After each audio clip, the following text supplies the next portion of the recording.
আজি আমাৰ জনসাধাৰণৰ জয় আৰু অহংকাৰৰ পৰাজয়।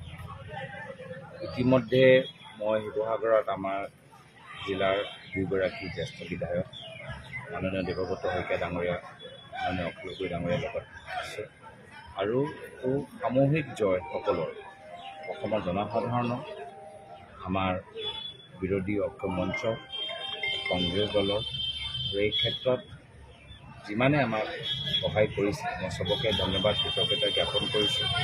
আৰু ভাৰতবৰ্ষৰ ভিতৰতো যদি আপোনালোকে দেখা পায়, এই বাৰ্তা আজি সমগ্ৰ ভাৰতবৰ্ষৰ ৰাইজে দিছে।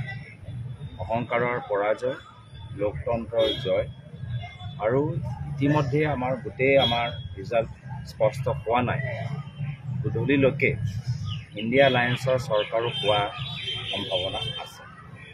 আৰু সেইকাৰণে অলপ দিন আগতে যে এক্সিট পল লৈ বহুত চৰ্চা চলি আছে, এই চৰ্চাটো ৰাহুল গান্ধী ডাঙৰীয়াই একেদিনে বন্ধ কৰিলে যেতিয়া তেওঁ ক'লে যিটো মোদী পল।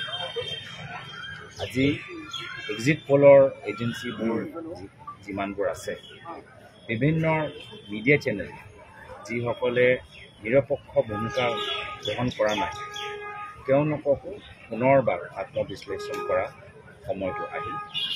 মোৰ ফলতো মই ইমানেই ক'বলৈ বিচাৰোঁ যে প্ৰায় ডেৰ মাহ, প্ৰায় দুই মাহ পৰা মই ৰাইজৰ মাজত এজন প্ৰতিনিধি হিচাপে আছোঁ।